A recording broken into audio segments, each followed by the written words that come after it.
कथेचं नाव आहे नरक्षी. लेखक अभिषेक बुचके. वाचक राजेंद्र वैशंपायन.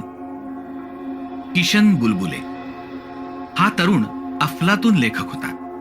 भयकथा लिहिण्यात त्याचा हातखंडा होता. भयकथा लेखनाचा नायकच. त्याच्या लिखाणात एक जादू होती. रहस्य, गूढ, प्रसंग वर्णन, आभासी जग, भय, प्रणय या सगळ्यांचं असं काही मिश्रण करायचा आणि कथा लिहायचा की वाचकाच्या मेंदूवर ती कथा हावी व्हायची.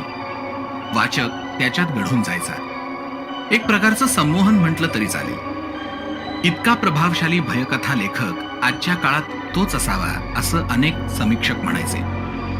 किशन खरं तर ग्रामीण भागातील तरुण. साधारण शिक्षण घेऊन तो आपली शेती बघत होता. पण त्याचं वाचन आणि चित्रपट प्रेम अफाट होतं. मराठी, हिंदी, इंग्रजी भाषेतील विविध कथा कादंबऱ्या त्यानं वाचल्या होत्या. अनेक चित्रपटही पाहायचा. स्वभाव धर्मानुसार त्याला रहस्य, भय, थरार आवडायचे. नंतर तो जसा लिहू लागला तसा त्याचा प्रभावी लिखाणाचा आलेख वाढत गेला होता. त्याची शैली तर भन्नाट होती. त्यानं लिहिलेलं पुस्तक हातोहात विकलं जायचं. तो विविध कथा स्पर्धेत भाग घ्यायचा आणि प्रथम पारितोषिक ठरलेलं असायचं. किशन बुलबुलेच्या भयकथा म्हटलं की वाचकांचे डोळे ती कथा वाचल्याशिवाय पुढे सरकायचे नाही. किशन बुलबुले आपल्या खोलीत बसून भयकथा लिहित बसला होता. टेबलावरील संगणकावर तो विचारमग्न होऊन काहीतरी टाईप करत बसला होता. टाईप करण्याचा खट खट खट आवाज वगळता खोलीत बाकी कसलाच आवाज येत नव्हता. त्याच्या 25 एकरच्या शेतात त्यानं स्वतःसाठी खास छोटंसं घर बनवून घेतलं होतं. तो आपलं सर्व लिखाण इथेच करायचा. लिखाण करताना हवी असलेली शांतता आणि मोकळीक त्याला इथेच भेटायची. शेतात घर असल्यानं रात्री भयाण शांतता पसरलेली असायची. आजूबाजूला मानव वस्ती नसल्याने तो बंगला एखाद्या बेटावर असल्यासारखा वाटायचा. त्याच्या कथान इतकाच गूढ. रात्रीचे 12-12:30 वाजलेले असतील. बाहेर गोठवणारी थंडी पडलेली होती. संगणकासमोर बसून किशन एक भयकथा लिहिण्यात मग्न होता. टेबलवर अर्धा संपवलेला दारूचा ग्लास आणि बाटली होती. घोट घोट दारू रिचवत किशन स्वतःच्या तंद्रीत हरवून गेला होता. खोलीत बारीक पांढरा LED बल्ब फक्त चालू होता. समोर संगणक चालू होता ज्यावर तो टाईप करत होता. टेबलवर एक स्केच ठेवलेलं होतं. साध्या पेन्सिलनं पांढऱ्या शीटवर एक चित्र काढलेलं होतं. किशन त्याकडे एकटक बघून कसला तरी विचार करत होता. चित्र खूपच भयानक वाटत होतं. कसल्या तरी अघोरी जीवाचं चित्र होतं ते. वेडावाकडा चेहरा, रत्ताळलेला जबडा आणि ते हिडीस हास्य आणि विशेष म्हणजे ती भेदक आणि छद्मी नजर. ते चित्र पाहिल्यावर कोणताही सामान्य माणूस घाबरला असता.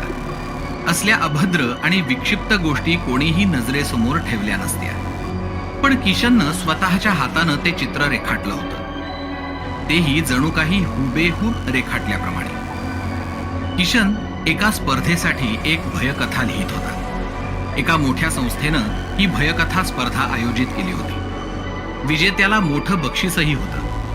स्पर्धेच्या बाबतीत समजताच किशन कामाला लागला होता. गेले काही महिने त्याच्या मनात एक कथा घोळत होतीच. ती यानिमित्त पूर्ण होईल म्हणून तो जोरदार तयारीनिशी कामाला लागला होता. त्याने अनेक अघोरी बाबांच्या भेटी गाठी घेतल्या होत्या. अनेक कपाली, अघोरी साधू, मस्सन जोगी, तांत्रिक यांच्यावर लक्ष ठेवलं होतं आणि थेट त्यांच्याशी बोलून विविध माहिती गोळा केली होती. त्याला नरक्षी बद्दल माहिती पाहिजे होती. त्याने याचा हलकासा संदर्भ कुठल्या तरी पुस्तकात वाचलेला होता. तेव्हापासून तो ह्याविषयी कुतूहल बाळगून होता. या अघोरी पात्राला आपल्या कथेतून उलगडायचं असं त्यानं ठरवलं होतं. नरक्षी खरं तर खूप भयंकर प्रकार होता. किशनला खूप कमी बाबा, बुवा, कपालिक, मांत्रिक लोकांकडून याची माहिती मिळाली. काहींना बिलकुलच काही माहीत नव्हतं तर काहींना वरवरचं माहीत होतं. काही जण माहीत असून तोंड उघडत नव्हते. त्यामागे भीती हे कारण होतं. पण काही आदिवासी पाड्यात जाऊन किशननं याविषयी बरीच माहिती गोळा केली होती. त्याची कथा घडवण्याची मेहनत थक्क करून टाकणारी असायची. या कथेसाठी, पात्रासाठी त्यानं खूप महिने घराच्या बाहेर घालवले. शेवटी पुरेशी माहिती मिळाल्यावर त्यानं नरक्षी या अघोरी पुराणात अडकलेल्या जीवाबद्दल दीर्घ कथा लिहायचं ठरवलं. नरक्षी हा एक दुर्दैवी शापातून जन्मलेला नरभक्षी राक्षस होता, रक्तपिपासू. तेच त्याचं जीवन होतं, किंबहुना मृत्यूहून वाईट जगणं. हजारो वर्षांपूर्वीची ही गोष्ट. एका विद्वान ऋषीकडे एक शिष्य विद्या अवगत करायला राहत असे. एकदा ऋषी मुनी तप करण्यासाठी जंगलात निघून गेले. जाताना त्यांनी आपल्या एकुलत्या एका मुलीच्या रक्षणाची जबाबदारी त्या शिष्यावर सोपवली. ऋषींची मुलगी तरुण आणि अतिशय देखणी होती. तिच्या सुरेख गौरवर्णीय देहाकडे पाहताच अनेकांचं मन तिच्यावर जडलं जायचं. शिष्याने गुरूंची मुलगी म्हणून तिच्याकडे मान वर करून पाहिलं नाही. उलट शिष्याने तिच्या रक्षणाची जबाबदारी स्वीकारली होती. ऋषी तप करायला गेले असताना एक राजकुमार त्यांच्या आश्रमावर आला. त्यानं ऋषींच्या त्या मुलीकडे पाहिलं आणि त्याची मती फिरली. तिचं सौंदर्य पाहून त्याच्या मनातील वासना जाग्या झाल्या. त्याने सत्तेच्या आणि शक्तीच्या जोरावर तिच्यावर जबरदस्ती करण्याचा प्रयत्न केला. ऋषींचा शिष्य, ज्याच्यावर तिच्या रक्षणाची जबाबदारी होती, त्यानं लढाई आधीच पराभव स्वीकारला. राजकुमाराचं सैन्य आणि शक्ती बघून तो घाबरला आणि स्वतःचं कर्तव्य विसरून बसला.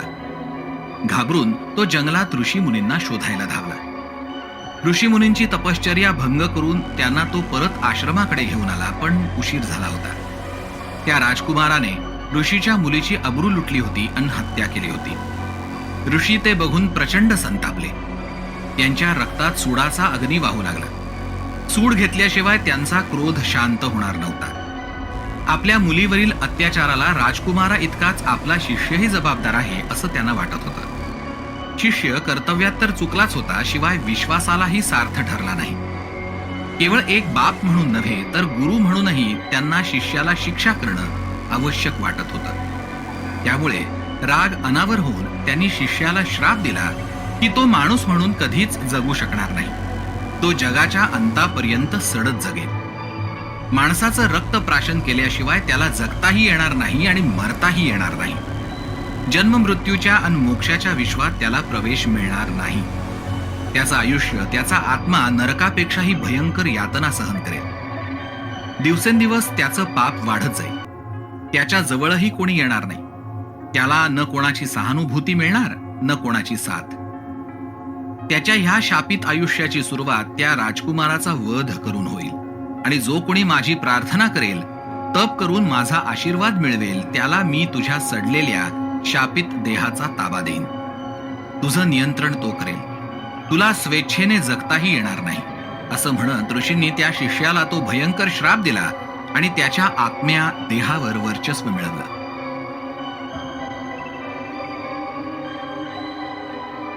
लागलीच त्या शिष्याचं एका अघोरी प्राण्यात रूपांतर झालं. त्याचा मानवी अवतार कायमचा संपला होता. नरक्षीचा जन्म झाला. ऋषींनी त्या श्वापदामार्फतच आपला सूड उगवला. नरक्षीचा पहिला नरबळी होता तो राजकुमार, आणि त्यानंतर हजारो वर्ष तो अतृप्त नरक्षी कोणाच्या ना कोणाच्या अधिपत्याखाली जाऊन रक्तांचे पाठ वाहत आला आहे आणि आपल्या पापाच्या तराजूत भर घालत गेला. काळानुरूप नरक्षीची मालकी विविध लोकांच्या हाती गेली. अनेकांनी त्याचा वापर स्वतःचा स्वार्थ साधून घेण्यासाठी केला. शेकडो वर्षे नरक्षी मानवी रक्त शोषून तो शापित जीवन जगत होता.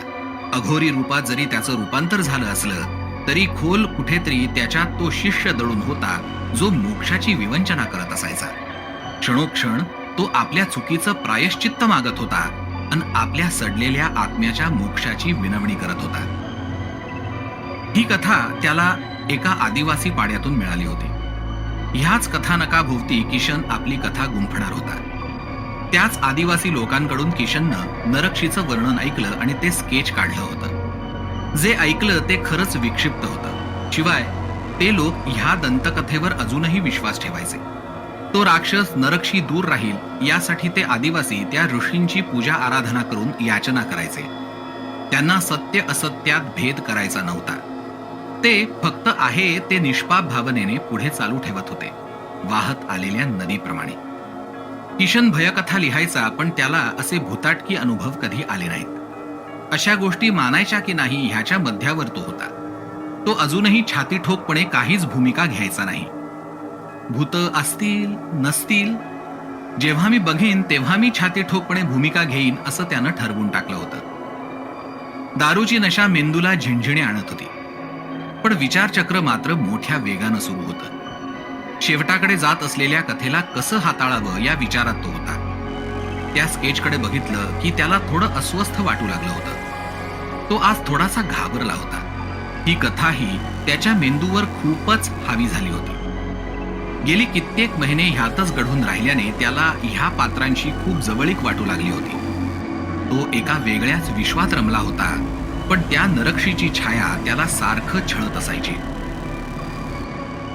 परिसरात सगळीकडे सामसूम होती. ह्या रानात तो एकटाच होता. आजूबाजूला कसली तरी पिकं लावलेली, गर्द झाडी आणि उभी पिकं. बाहेर सुटलेला वारा पिकांना अलगद स्पर्श करायचा आणि त्याचा सळसळ असा मधुर ध्वनी सर्व दूर पसरला जायचा. झाडांच्या पानांची होणारी हालचाल ही सुद्धा खूप गूढ भासायची. उंच झाडांच्या गर्द सावल्या अज्ञाताची जाणीव करून द्यायच्या. बाहेरचा थंडगार वारा कुठल्या तरी फटीतून घरात शिरून अंगाला बोचत होता. किशनचं घर अंधाराच्या कुशीत बसल्याप्रमाणे भासत होतं.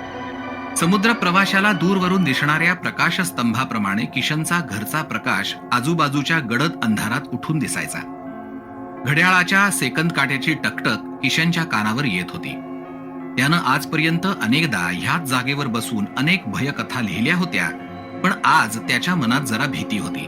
भूत, प्रेत, फडळ, डाकीन, पिशाच्च, अतृप्त आत्मा, झपाटलेलं घर असे अनेक किस्से प्रसंग त्याने रंगवले होते, पण तो कधी मनातून घाबरला नव्हता. आज मात्र काहीतरी होणार, काहीतरी विपरीत घडणार असं त्याला सारखं वाटत होतं. त्या स्केचकडे बघत असतानाच किशनचा डोळा लागला. डोळे झाकताच त्याला समोर अवाढव्य नरक्षी आपल्या खुर्चीच्या पाठीमागे बसला आहे असा भास झाला. त्याचा गलिच्छ वास अंगाला शिसारी आणणारा होता. त्याच्या अस्तित्वाची जाणीव इतकी उग्र आणि उष्णतादायी होती की इतक्या थंडीतही त्याला घाम फुटला. त्याचे ते लालसर, रागाने वखवखलेले आणि क्रूर डोळे त्याच्यावरच गढून असल्यासारखं वाटत होतं. विश्वाच्या प्रतलात केवळ नरक्षी आणि मी आहे असं त्याला भासत होतं. क्षणात त्याचे घातकी हात खुर्चीतून आरपार झाले आणि त्याने थेट हृदयावर हल्ला करून किशनला संपवलं. आणि किशन ताडकन जागा झाला. त्याला प्रचंड घाम सुटला होता. तोंडातून निघून गेलेली बारीकशी किंकाळी केवळ त्यालाच ऐकू आली. डोळे सताड उघडे होते. त्यानं खुर्चीला घट्ट पकडून ठेवलं होतं. अंगातील स्वेटर घामानं डबडबला होता. चेहरा तर इतका निस्तेज आणि पांढरा पडला होता, जणू शरीरातून सारी शक्ती गायब झाली असावी. दुसऱ्या जगातून नुकताच प्रस्थान करून आल्याप्रमाणे तो आजूबाजूला बघत होता. किशनला भानावर येण्यास 5-7 मिनिटं लागली. आपण कुठे आहोत आणि सुरक्षित आहोत हे त्याच्या मेंदूला ज्ञात होताच त्यानं सुस्कारा सोडला.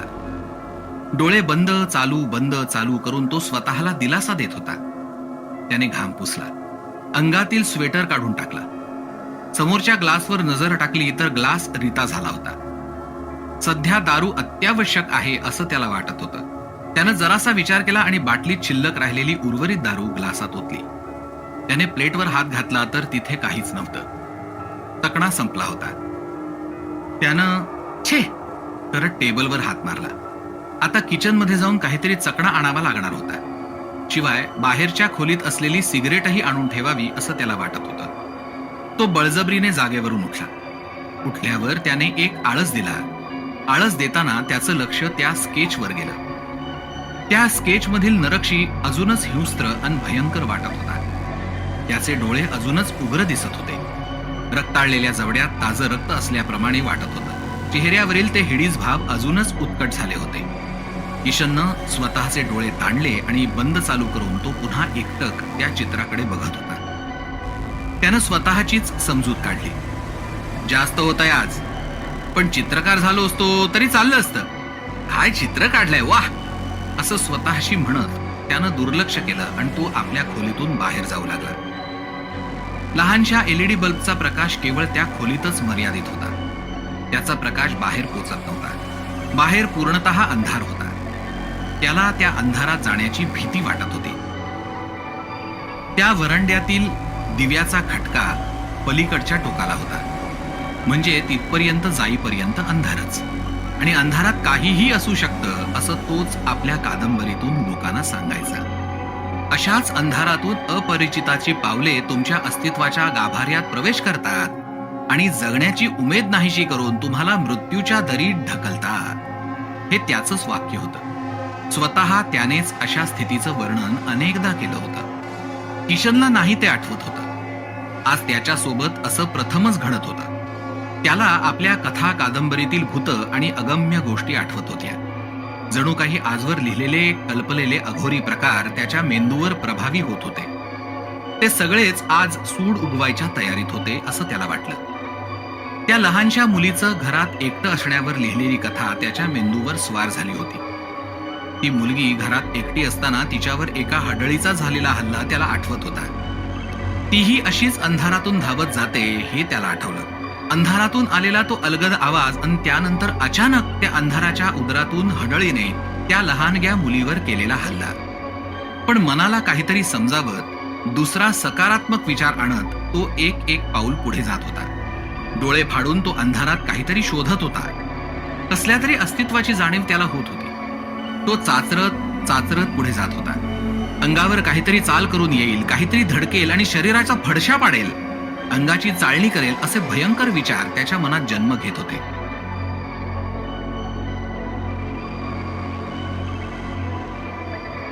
एक थंडगार वाऱ्याची झुळूक आली आणि त्याच्या अंगाला स्पर्शून गेली. तसा तो ओरडत धावतच दिव्यांच्या खटक्याकडे धावला आणि गडबडीने सगळे खटके लावले. तसा लख्ख प्रकाश झाला. तो घाबरल्या नजरेनं सर्व दिशांना बघत होता. दारू प्राशन केल्यामुळे डोळे लाल झाले होते. त्याला काहीच दिसलं नाही. तसा तो पुढे जाऊ लागला. त्याचं मोठ्यानं श्वास घेणं चालूच होतं. तो किचनमध्ये गेला आणि तो चिप्स शोधू लागला. विविध डब्यांची झाकणं उघडून तो बघत होता. किशन इकडे आला तेव्हा त्याच्या संगणकाच्या पाठीमागे असलेल्या खिडकीतून दोन लालसर डोळे किशनच्या पाठमोऱ्या आकृतीकडे मोठ्या उर्मटपणे बघत होते. डबे शोधत असताना किशनला सतत वाटत होतं की कोणीतरी आपल्याकडे बघत आहे. भिंतीच्या आड कोणीतरी लपून बसलं आहे जे केव्हाही माझ्यावर हल्ला करू शकतं. पण तो जास्तीत जास्त शांत राहायचा प्रयत्न करत होता. हे सगळे भास आहेत असं तो स्वतःला समजावून सांगत होता. त्याला चिप्स सापडले आणि ते घेऊन तो परतत होता. किचनच्या दरवाजाबाहेर पाऊल ठेवताना तो अतिशय सावध होता. त्यानं आधी आजूबाजूला डोळे फिरवले आणि तो बाहेर पडू लागला. इतक्यात मागून खंड असा आवाज झाला. मगाशी डबे शोधत असताना एका डब्याचं झाकण भिंतीला रेलून ठेवलं होतं. ते घसरलं आणि आवाज झाला. त्या आवाजानं इकडे किशनच्या काळजात धस्स झालं होतं. छातीचे ठोके इतक्या मोठ्याने आणि वेगाने पडत होते की तो स्वतःही ते ऐकू शकत होता. त्याच्या कपाळावर घामाचे थेंब जमा झाले. काही क्षणात भानावर येत तो पुन्हा निघाला. बाहेरच्या खोलीतून सिगरेट घेऊन तो जवळजवळ धावतच आपल्या खोलीत जाऊन पोचला. आज त्याने सर्व दिवे चालूच ठेवले होते. लखलखणारे दिवे डोळ्यांना अंधारापासून दूर ठेवत होते, पण भयाण शांतता कानांना आणि मनाला चिरत होती. दरवाजाच्या किंवा खिडकीच्या फटीतून येणारी वाऱ्याची झुळूक फर्र आवाज करत होती. त्यात हिवाळ्याचे दिवस आणि शेतातील घर म्हणजे मोकाट वाऱ्याला आमंत्रणच. पानांची सळसळ, रात पक्षी, रात किडे यांचे आवाज चालू होतेच. मधून एखादं घुबड हुप हुप हुप असा आवाज करायचा. वटवाघूळ मोठ्यानं आवाज करून निघून जायचं. वाऱ्याचा आवाज आणि त्याला साथ म्हणून लयबद्ध घड्याळाची टिकटिक ही त्याला खूप सतावत होती. कथा लिहायचं सोडून तो स्वतःच एका भयकथेचं पात्र बनत होता हे त्यालाही समजत होतं. पण हे सगळं आजच का व्हावं या भीतीने तो ग्रासला होता. हे निश्चितच कसले तरी संकेत आहेत या निष्कर्षापर्यंत त्याचं मन पोचत होतं. चित्रविचित्र भयकथा लिहून त्याचं मनही ह्या सगळ्याला तयार झालं होतं. ही नक्कीच अनाहुताची चाहूल आहे असं तो स्वतःला ठासून सांगत होता. पण अशा स्थितीत आपल्या कथेतील नायकानं किंवा पात्रानं काय केलं असतं असा विचार तो करू लागला. जर अभद्र काही असेल तर दुर्दैवी आणि निर्घृण मृत्यू निश्चित आहे हे त्याला माहीत होतं. कितीही धाडसी म्हटलं तरी मृत्यू म्हटलं की अवसान गळतच. पण तो जर असा सांगून येत असेल तर आपण त्याच्यापासून बचावाची तयारी केली पाहिजे. कुठलंही संकट उलटवण्याची एकतरी संधी ईश्वर देतोच असं त्यानंच एका कथेत म्हटलं होतं. जर हे भास नसतील आणि मनातील भीती खरी असेल तर त्याला सामोरं गेलंच पाहिजे असं ठाम मत किशनचं झालं होतं. मृत्यूच्या भीतीतून तो जरासा सावरला.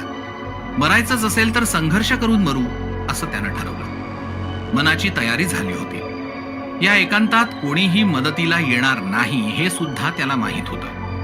कथेतील एखाद्या पात्राप्रमाणे त्यालाही आता धाडसाच्या बळावर सगळं तारून न्यायचं होतं. किशन तिकडे कथा गुंफण्यात मशगूल असतानाच रात्रीच्या प्रहरात घोर अंधाराच्या सान्निध्यात एक जीव प्रचंड वेगाने किशनच्या त्या शेतातील घराकडे धावत होता. नरक्षी. त्याच्या त्या अमानवी आणि घृणास्पद अवताराला कोणत्याही माणसाने बघितलं असतं तर तो तिथेच मेला असता. 8-10 फुटांचा तो देह, अंग सगळं कसल्या तरी काळ्या आवरणाने ग्रासलेलं दिसायचं. चित्रविचित्र आकाराचं ते शरीर, न मानवी न श्वापद. चेहरा तर अतिशय अभद्र. त्या बलदंड शरीरावर तो केसाळ चेहरा, फाकलेला जबडा आणि त्याला लागलेलं रक्त. चेहराही भाजल्याप्रमाणे झालेला. गुडघ्याच्या खालीपर्यंत गेलेले हाताचे पंजे, सगळंच अमानवी होतं. तो मध्येच 2 पायांवर धावायचा तर मध्येच 2 पाय आणि 2 हातांचा आधार घेऊन. तो जीव किशनच्या बंगल्याकडे धावत होता. किशनच्या बंगल्याच्या आसपास तो फिरत होता. एखाद्या हिंस्त्र श्वापदाप्रमाणे तो घराच्या भोवती शांतपणे घिरट्या मारत होता. मधूनच खिडकीतून आत बघत होता. त्याला कसल्या तरी इशाऱ्याची वाट होती. त्यानंतर तो आत झेपावणार होता. किशनच्या अंतावर तो टपलेला होता. आज रात्री किशनचं रक्तप्राशन करून तो स्वतःची तहान भूक भागवणार होता. होईल जे जे ते पहावे या उक्तीने किशन मन मेंदू शांत ठेवत कथेवर लक्ष केंद्रित करत होता. जर काही अघटित घडलं तर सामोरे जाऊ हे त्यानं ठरवलं होतं. पण हे भास असतील तर त्यात गुंतून का पडावं असा वस्तुनिष्ठ विचारही तो करत होता. उलट ह्या भासांमुळे आणि भीतीमुळे कथा अजून रंजक होईल असं तो स्वतःला समजावत होता. म्हणून तो आपली कथा पूर्ण करू लागला. नरक्षीच्या त्या विक्षिप्त चित्राकडे बघत तो कथा पुढे सरकवत होता. अचानक त्याला एक आर्त किंकाळी ऐकू आली. आवाज रानातून आणि जवळून आला होता. घराभोवती घिरट्या घालणाऱ्या नरक्षीचाच तो आवाज होता. किशनच्या मनात धस्स झालं. शेवटी जे कल्पनेत होतं तेच वास्तव होतं. काहीतरी अगम्य अपरिचित आपल्या मागावर आहे हे त्यानं जाणलं. तो थरथर कापत होता. मनातून तो खचला होता. डोळ्यात पाणी साचलं होतं. दारूची नशा उतरली होती. पण मघाशी विचार केल्याप्रमाणे तो वागू लागला. मेलो तर मेलो, पण संघर्ष करू. बाहेरून पिकांच्या पानाची तीव्र सळसळ त्याच्या कानावर पडत होती. त्याच्या अंगावरचे केस ताठ झाले. तो तातडीने खुर्चीवरून उठला. कोणीतरी पिकांतून घराच्या आसपास तीव्र वेगाने धावत आहे हे त्याला समजलं. त्याच्या गुरगुरण्याचा आवाज त्याला ऐकू येत होता. अचानक घुबडांचे आणि रातपक्ष्यांचे मोठ्या मोठ्याने ओरडल्याचे आवाज येत होते. मृत्यू जवळ आल्याचं त्याला समजून चुकलं. तो जागेवर उभा होता. काय करावं त्याला समजत नव्हतं. हे साधारण हिंस्त्र श्वापद नाही हे त्याला माहीत होतं. अचानक तो उभ्या असलेल्या खिडकीच्या काचेवर काहीतरी धडकन येऊन आदळलं आणि खिडकीची काच फुटली. तो प्रचंड मोठ्याने किंचाळला.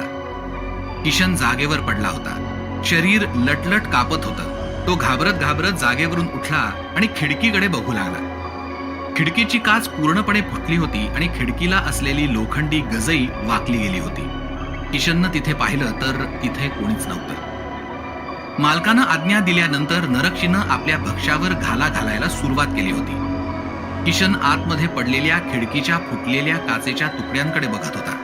त्यातील काचांचे काही तुकडे नरक्षीच्या त्या टेबलावर ठेवलेल्या चित्रावर पडलेले होते.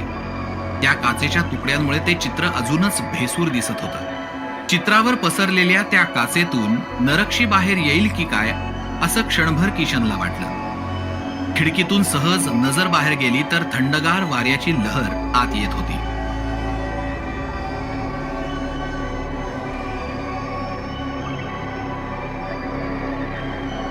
तहावर विश्वास बसत नव्हता. नरक्षी! तो अतिशय कुरूप चेहरा अगदी 2-3 फूट अंतरावर उभा होता. त्याची ती विक्षिप्त नजर, फेंदरलेला जबडा, चेहऱ्यावर पसरलेले केस हृदयाचा थरकाप उडवणारे होते. किशन मागे कोसळला. त्याचा स्वतःच्या डोळ्यांवर विश्वास बसत नव्हता. ज्याबद्दल आपण काल्पनिक कथा लिहित होतो तो साक्षात अवतरला होता. नरक्षी खिडकीत उभा होता. त्याच्या चेहऱ्यावर प्रचंड घातकी भाव होते. तहान, भूक दिसत होती. पुढच्याच क्षणी त्याच्या तोंडून शब्द बाहेर पडले.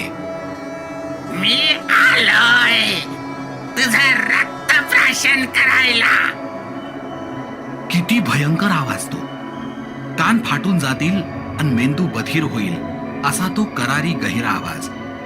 त्याच्या देहाचा दुर्गंध किशनला आतमध्ये येत होता.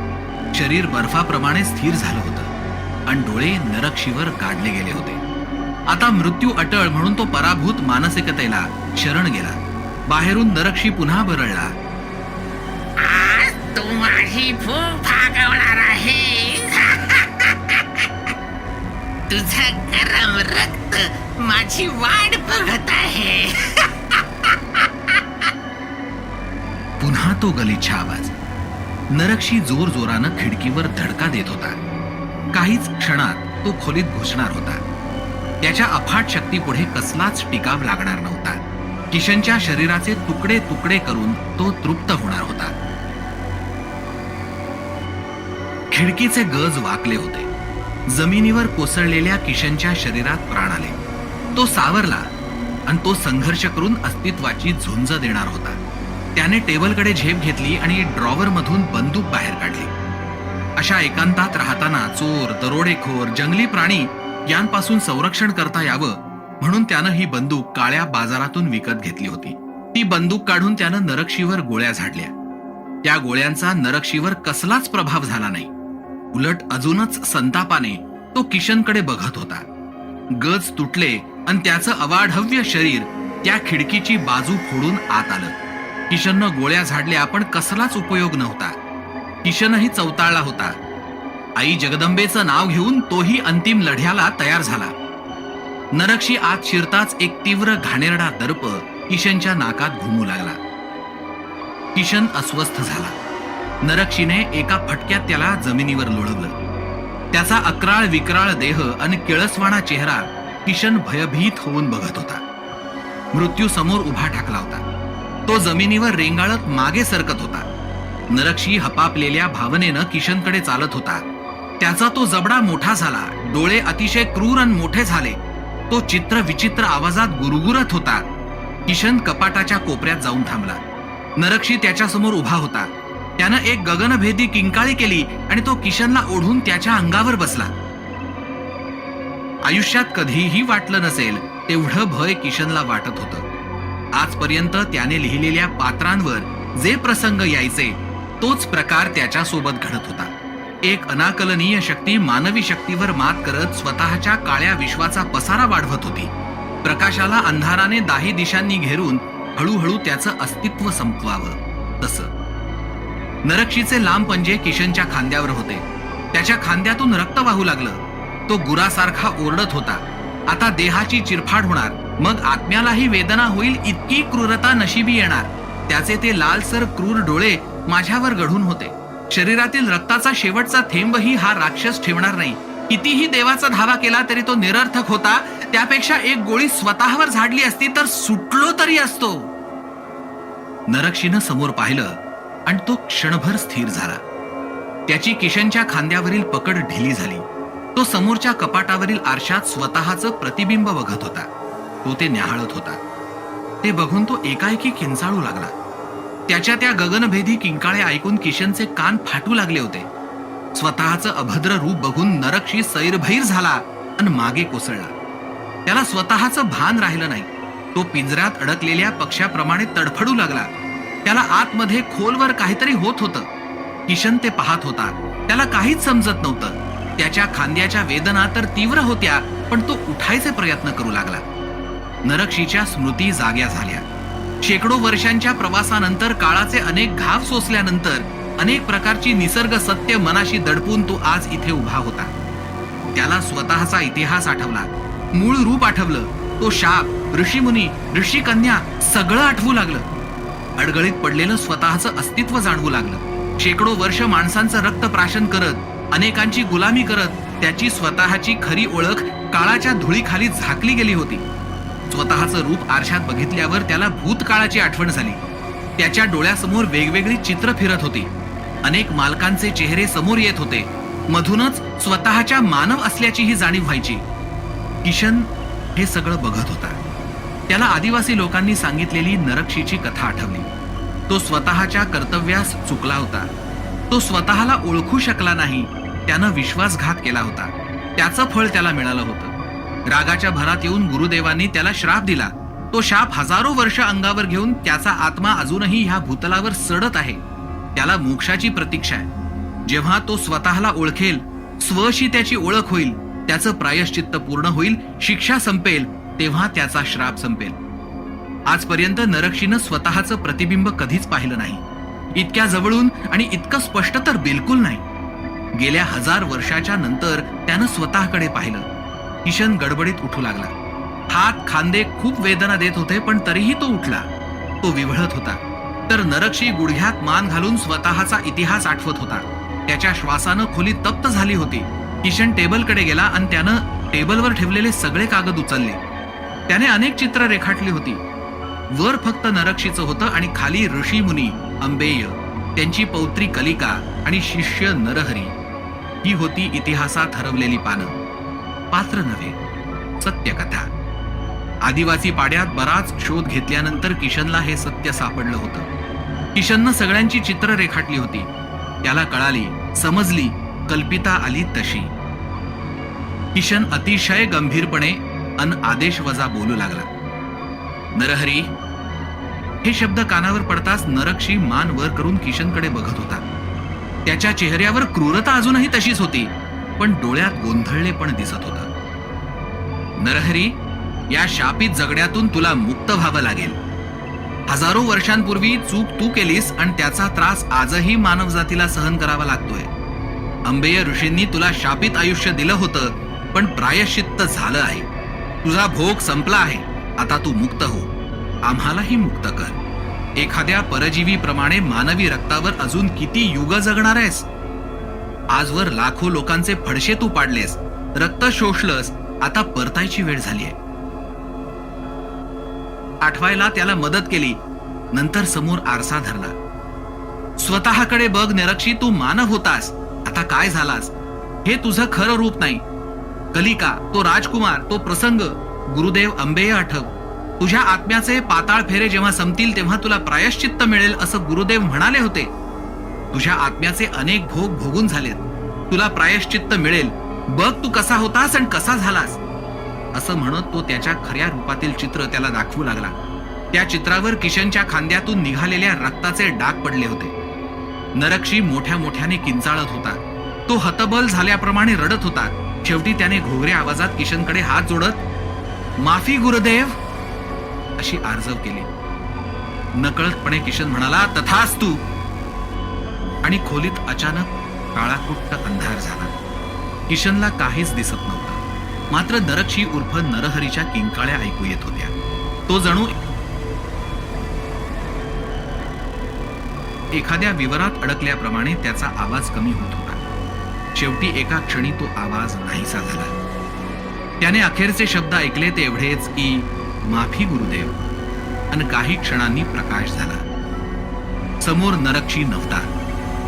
तिथे फक्त राख दिसत होती. खोलीत असलेला दर्प नाहीसा झाला. मळप दूर झाली होती. किशन जागेवर कोसळला. अंगात शक्ती नव्हती. तो विव्हळत घसरत बाहेरच्या खोलीत गेला.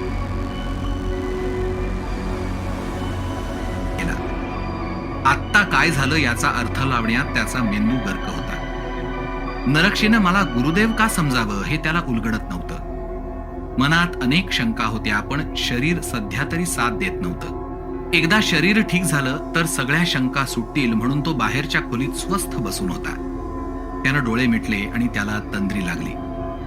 काही वेळानं कसल्या तरी खाडखुड आवाजानं किशनला जाग आली. संकट टळलं नाही ह्या भीतीने तो अजून दडपणाखाली आला. आवाज त्याच्या खोलीतून येत होता, जिथे नरक्षी अंतर्धान पावला होता. किशन हळूच उठला आणि आवाज न करता वाकून तो आतल्या खोलीत बघू लागला. एक आकृती खिडकीतून आतमध्ये येत होती. नीट लक्ष देऊन बघितल्यावर समजलं की तो कोणीतरी माणूसच आहे. अंधारात त्याचे निळसर डोळे खूप उठून दिसत होते. एक राजबिंडा तरुण व्यक्ती खिडकीतून आत आला आणि तो इकडे तिकडे पाहत होता. तो नाखुश वाटत होता. स्वतःच्या हातावर हात मारत तो इकडे तिकडे फिरत होता. त्याने गळ्यातील एका काळ्या रंगाच्या दोऱ्याला हात लावून एक मंत्र म्हटला आणि नंतर नरक्षीला समोर येण्याची आज्ञा केली. पण नरक्षी मुक्त झालेलं त्याला माहीत नव्हतं. म्हणजे हा नरक्षीचा शेवटचा मालक असावा. किशन विचार करत होता. पण ह्याने नरक्षीला माझ्यावर का सोडलं? मला मारून ह्याला काय हवं होतं? तो माणूस स्वतःशी बोलत होता. कुठे गेला तो राक्षस? माझी आज्ञा का ऐकत नाही? त्यानं किशनला मारलं असेलच म्हणा. रक्त दिसतंय म्हणजे तो मेलाच असेल. अख्खं शरीर खाल्लेलं दिसतंय त्या राक्षसानं. किशनला आठवलं की हा तर सूरज. प्रत्येक कथा स्पर्धेत हा माझ्याकडून पराभूत होत होता. हा माझ्यावर डूब धरून असेल असं मला वाटलंच नव्हतं. मी असेपर्यंत हा कधीही कुठली कथा स्पर्धा जिंकू शकला नव्हता. पण त्यासाठी ही पातळी? नाही, नक्कीच अजून काहीतरी असलं पाहिजे. मी ज्या विषयावर लिहित होतो तोच नरक्षी याचा गुलाम. काहीतरी नक्कीच गडबड आहे असं स्वतःच्या मनाशी म्हणत किशननं खिशाला हात मारला तेव्हा त्याच्या लक्षात आलं की मगाशी ठेवलेली बंदूक अजूनही खिशातच आहे. ती बंदूक काढत तो बाहेर आला आणि सूरजवर ताणत तो बोलू लागला. का सूरज? फक्त जिंकण्यासाठी? सूरज किशनला बघून हैराण होता. त्याला स्वतःच्या डोळ्यांवर विश्वास बसत नव्हता. किशन वाचला? त्याने उर्मटपणे किशनला विचारलं. तो राक्षस कुठे गेला? तो गेला नियतीनं नेमून दिलेल्या वाटेवर. तूही जाशील तिथेच. पण हे सगळं का आणि कसं केलंस तू? नरक्षी तुझा गुलाम होता? हातातील बंदूक सूरजकडे रोखून धरत किशन म्हणाला, तुला मारायला मी जराही मागे पुढे बघणार नाही. एकतर तू मला मारायला बघितलंस आणि महत्वाची गोष्ट म्हणजे मी तुला मारून टाकलं तर कोणालाच कळणार नाही. तुला माहिती आहे ही जागा कुठे आणि कशी आहे? सूरज प्रचंड घाबरला होता. मृत्यूची भीती सर्वांनाच घाबरवते. त्याला थंडीतही घाम फुटला. बंदुकीकडे बघत त्यानं सगळी हकीकत सांगितली. तू प्रत्येक कथा स्पर्धा कशा जिंकू शकतोय हे जाणून घेण्यासाठी मी तुझ्या पाळतीवर होतो. तू कोणता विषय घेतोस आणि त्यावर कसं काम करतोस हे मी बघत होतो. यावेळेस मला जिंकायचं होतं. नेहमी तूच जिंकत आलास. त्यामुळे तू जाशील तिथे मी तुझा पाठलाग केला आणि तू नरक्षी राक्षस बद्दल लिहित आहेस, तो विषय घेत आहेस हे समजलं. मीही त्या आदिवासी पाड्यांवर फिरलो तेव्हा मला समजलं की एक म्हातारा ह्या राक्षसाचा मालक आहे. मला विश्वास नव्हता. पण जेव्हा मी हा राक्षस बघितला तेव्हा त्याची शक्ती मला जाणवली. त्याच्या शक्ती आणि दहशतीचा उपयोग करून मी काहीही करू शकलो असतो. मी त्या राक्षसाची मालकी मिळवली. त्याची किंमत खूप मोठी असते. तो म्हाताराही त्या राक्षसाची मालकी दुसऱ्याकडे सोपवल्याशिवाय मरू शकत नव्हता. त्यानं लागलीच ती मालकी मला दिली. पण त्या राक्षसाचं खुंखार रूप मी तिथेच पाहिलं. त्यानं आपल्या जुन्या मालकाला माझ्या समोर फाडलं. हीच ती किंमत असते. दुसऱ्याला सोपवताना तो राक्षस तुमचा बळी घेतो. पण मला ती किंमत उशिरा कळली. मी त्याच्या शक्तीनिशी काहीही करू शकत होतो. त्याचा पहिला शिकार तू असावास अशी माझी तीव्र इच्छा होती. तू अनेकदा माझा अपमान केलास आणि माझ्या वाटेत उभा आहेस. त्यामुळे मी त्याला तुझ्यावर सोडलं. आता सांग कुठे आहे तो? किशननं कसलाही विचार न करता बंदूक चालवली आणि म्हणाला, जा त्याच्या मागावर. काही क्षणांची तडफड होऊन सूरज मेला. का माहित नाही पण किशनला गोळी चालवावीशी वाटली. जणू दुसरा कोणीतरी त्याच्याकडून गोळी चालवून घेत असावा. त्याच्या मनात कुठून तरी सूरजबद्दल अतिशय घृणा, द्वेष जागा झाला होता. त्यामुळेच त्याने क्षणाचाही विलंब न करता त्याला ठार केलं. त्याच रात्री शरीरात शक्ती नसतानाही, खांद्यातून रक्त वाहत असतानाही किशननं आपल्या घराच्या पाठीमागे रानात एक खड्डा केला आणि तिथे सूरजचा देह जाळला. हे सगळं करेपर्यंत पहाट झाली होती आणि क्षितिजाकडून सूर्याची लाल पिवळसर किरणं आकाशात पसरली होती. एक नवीन जन्म झाल्याप्रमाणे किशनला आनंद होत होता. एक मोठं ओझं छातीवरून हलकं झालं असं त्याला वाटत होतं. कोणास ठाऊक का, पण खूप जुनं काम पूर्ण झाल्याप्रमाणे तो निश्चिंत झाला होता. काही दिवसांनंतर किशनला त्या भयकथा स्पर्धेचं प्रथम पारितोषिक मिळालं. त्यानं लिहिलेली कथा होती नरक्षी. त्या रात्रीच्या प्रसंगानंतर किशननं बराच विचार केला आणि शोधही घेतला. त्यानुसार त्यानं कथानक पूर्ण केलं होतं. त्या कथानकात त्यानं स्वतःला अंबेय ऋषींचा पुनर्जन्म म्हटलं होतं, तर सूरजला त्या अत्याचारी राजकुमाराचा पुनर्जन्म. नरक्षी युगानुयुग आपल्या गुरुदेवांची वाट बघत होता. मोक्षाची प्राप्ती व्हावी, प्रायश्चित्त मिळावं म्हणून आणि त्याचाच भाग म्हणून ईश्वरानं अंबेय ऋषींना किशनच्या रूपात पाठवलं असा निष्कर्ष त्यानं काढला होता. या जन्मातही किशनच्या हातून सूरजचा खून म्हणजे ऋषी अंबेय यांनी आपला राजकुमारावरील सूड उगवला होता. हे जन्मजन्मांतरीचे फेरे कोणाच्याच लक्षात येत नाहीत असं किशन सध्या सांगत असतो. पण त्याच्या घरात रक्ताच्या डागांनी माखलेल्या नरक्षीची तस्वीर टांगलेली दिसते.